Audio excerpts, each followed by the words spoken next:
এরা দেখেন সবারই এই সিজনে এই সিম গাছ এবং আছে, কিন্তু কম বেশি।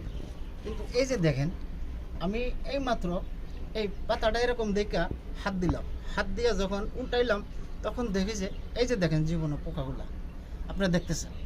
কিন্তু এটা মারার পদ্ধতি আছে, যেমন নিম পাতা, মেগুনির দানা আপনি ভিজাইয়া ব্লেন্ডার করিয়া মেশিন দিয়ে স্প্রে করবেন, সাথে সাথে এগুলো মরে যাইব। এই যে দেখেন আমি এই নিম পাতা এবং মেগুনি পাতা ভিজাইয়া রাখছি, সেই পাতাটা দিয়া এখনই টেস্ট করতেছি। এই যে দেখেন আমি আমার ক্ষেতে এগুলা স্প্রে করি, কিন্তু কোনো কীটনাশক ব্যবহার করি না। তো আপনারাও করতে পারেন, তাতে বালা মুসিবত এগুলোর থেকে, পোক বালাই থেকে।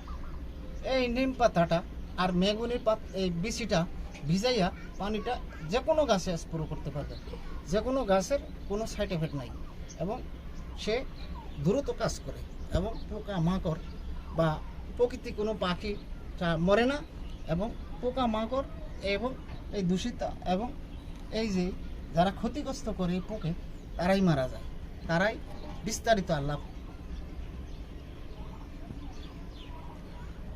এই নিম পাতাটা আর এই মেগুনি পাতাটা সিম গাছ, বটবডি, লইব্বা, সিম এবং বেগুন, তিতকরলা, লাউ গাছ এবং সর্ব গাছেই ব্যবহার করতে পারবেন। ফুল গাছ, পেঁপে গাছ, কোনো গাছেই নিষেধ নাই, করতে পারবে, আপনি সবল হইবেন, কোনো কীটনাশক দাম নাই। এই যে দেখেন আমি দিতেছি পোকাগুলার গায়ে, আমি এইমাত্র তুলে আনছি পোকাগুলো, এগুলো আমার ভিজানো পানি, এগুলো নিয়ে কী কাজ করতেছে, পোকাগুলোর সাথে সাথে মারা যাইতেছে। এই যে দেখেন মারা যাইতেছে, সে খাওয়া বন্ধ করে, হাঁটা চলা বন্ধ হইয়া দেয়া, সে মারা যাইতেছে। তো এই যে দেখেন, আপনারা দেখেন ভিডিওটা।